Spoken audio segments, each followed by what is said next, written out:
इससे बड़ा और विकास क्या होगा जनता का कि किसान सड़कों पे है, युवा सड़कों पे है, रोजगार नहीं रहा, नौकरी नहीं रही किसी के पास, खाने को खाना नहीं है गरीबों के घर पे। और सबका विकास कितना करोगे?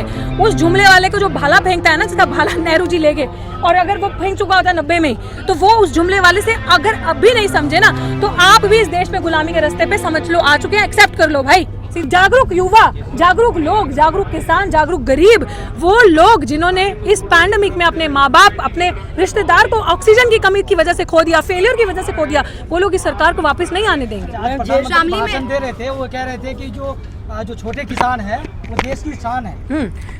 छोटे किसान देश की, आप बताओगे हमें छोटा किसान और बड़ा किसान कौन है?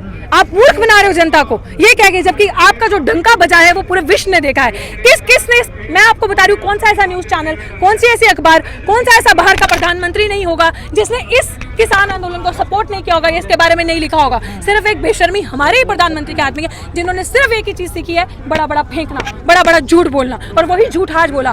काम आप करे, काम जनता करे, मेडल्स हमारे देश के वो बच्चे लेकर आए, क्रेडिट सारा ये बैठा एसी के कमरे में बैठा प्रधानमंत्री खाएगा। That's what he is expert in, यही काम करते आए हैं। तो ये झूठ जुमले ज्यादा देर तक नहीं चलेंगे। वो जुमले नहीं चलेंगे कि यूपी को खड्डा मुक्त बना दिया। यूपी को आप वो बनाइए कि जहाँ पे बच्चों का रेप ना हो, यूपी को आप रेप मुक्त बनाइए, यूपी को आप भ्रष्टाचार मुक्त बनाइए, यूपी को आप गुंडा और राक्षस राज मुक्त बनाइए। तब ये आप सही भारत का निर्माण करेंगे। तब आप कह सकते हैं कि हाँ, मैं ऐसे भारत को देख रहा हूँ। आप ये जुमला मत दिखाइए हमें 2030 तक का झूठा।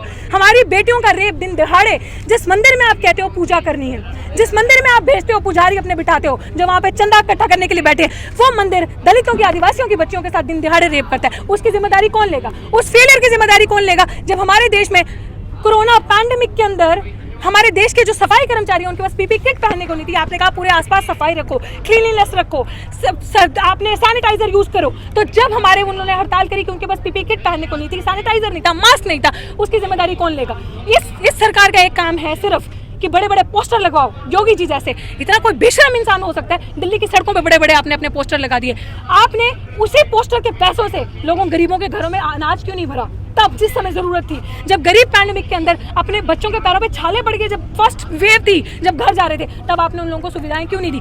आज भी इस स्वतंत्र देश के अंदर इस बॉर्डर तक पहुंचने के लिए हमें 2 घंटे बाहर सड़कों पे हो गया। वहां देख रहे हैं तो बड़ी बड़ी प्लेट बिछाई हो जिसके ऊपर कील है, ताकि गाड़ियों पे नीचे अगर कुछ ऐसा हो कील। तो असली में तो आप इन किसानों से डरते हैं। आप इस किसानों से नहीं, आप देश में एकता से डरते हैं, क्योंकि आपको पता है आप कुछ चंद % लोगों का झूठ और चंद % लोगों को भगा के इस देश से निकाला जाएगा जब ये युवा जागरूक हो जाएगा। जब लोग हिंदू, मुस्लिम, सिख, ईसाई, दलित, आदिवासी, पिछड़े जब एक हो गए असल में, तो आप उनकी एकता से डरते हैं। इसीलिए तो आपने बड़े बड़े पुलिस के वो लगा के रखे हैं। जब ये किसान यहाँ पे बैठ के देश के लोग पीसफुली प्रोटेस्ट करें, तो आपको क्या डर है इनसे? क्यों आप इतने बड़े बड़े बैरिकेड्स लगा के रखते हैं? आज इन्होंने नया नमूना किया है, बड़े बड़े ट्रक, बड़ी बड़ी बसेस हर रूट पे लगा दिया। आप लोगों पे आने में सुविधा हुई होगी ना पत्रकार महोदय?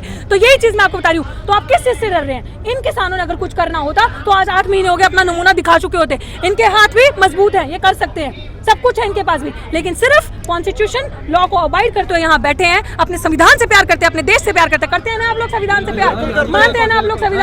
संविधान को बिकने देंगे आप लोग? टूटने देंगे? नहीं देंगे ना। तो ये वो लोग, एक पत्रकार को पकड़ के उससे कहा जाता है कि जय श्री राम बोलिए अगर जिहादी चैनल नहीं हो तो ना। आप सोचिए कि आप पत्रकार, मैंने कहा ना, which is the 4th pillar of democracy, जो हमारी आजादी का 4था स्तंभ माना जाता है, जिसे आप कहते हैं। आप पत्रकारों का ही हाल कर रहे हैं। मीडिया को आपने बेच लिया, तो आपको लगा ये जो मीडिया धूप में, आप लोगों की लाइफ इतनी आसान तो नहीं है ना, 100 चैलेंजेस हैं, और आपने इस सरकार के होते हुए देख लिए। पत्रकार के साथ मुझे नहीं लगता ऐसा तमाशा, ऐसा नजारा कभी पहले आपने देखा होगा। तो इसका यही मतलब है कि जो आप लोग बेबाकी से आवाज उठाते हैं और सच दिखाते हैं, उसको दबाना। और पत्रकार भी जय श्री राम बोले तो उसको जीने दिया जाएगा, नहीं तो उसको भी लिंच करेंगे, उसको भी मोलेस्ट करेंगे। ये हाल हो गया इस देश का। तो आप चाहते हैं, प्रेस भी फ्रीडम चाहता है, because we don't have free press, right? We want freedom, press want freedom, students want freedom, media wants, किसान वांट फ्रीडम। तो और क्या चाहिए हमें? आजाद भारत में गुंडों से आजादी। शामली में जो हुआ, शामली में हुआ मध्य प्रदेश में, जो हमने देखा कि कृषि मंत्री का जिस तरीके से स्वागत किया जनता ने, वो क्या किसानों की ही आवाज है जो वहाँ पहुँच रही है? बिल्कुल। और सिसोली में भी जो किया, वो किसानों की आवाज है जो वहाँ पहुँच रही है। हर जगह जहाँ पे भी यही इनकलाब है,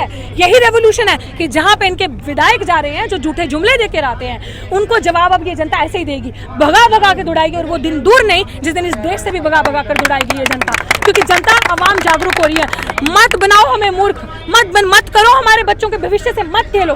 हमारी एकता और अखंडता का मैं कह रही हूँ हमारा इम्तिहान मत लो, वो दिन दूर नहीं जब हम एक हो जाएंगे। हम चाहते हैं इस देश में आप भी प्यार से रहें और आप भी इस देश में रहें, लेकिन अगर आप अपनी औकात भूलते जाएंगे तो जनता अब पूरी परिपक्व हो चुकी है, जनता समझ चुकी है आपको आपका नमूना दिखाने के लिए, क्योंकि आप ये सोचते हैं कि चंद घर हमारे पीछे हैं और हम पैसे से कुछ भी कर सकते हैं, लेकिन जनता, इंडियन कॉन्स्टिट्यूशन ने आपको आपके वोट का, संविधान ने आपको आपके वोट का अधिकार दिया, ये जनता आपको अपने उस वोट के अधिकार से दिखा देगी कि पैसा बोलता है कि वोट बोलता है। प्रधानमंत्री कह रहे हैं कि आज जो फैसले ये सरकार ले रही है, इसका असर जो होगा वो आने वाले 100 सालों में, जब हम 100 साल बनाएंगे आजादी के, तब देखेंगे हमारे युवा और देश की जनता देखेंगे। देखो, आप कोई भी मूवी देखते हो उससे पहले ट्रेलर देख लेते हैं ना, तो आप समझ जाते हैं मूवी देखने लायक है कि नहीं है। तो 5 साल पिछले और आने वाले कितने साल हो गए हो?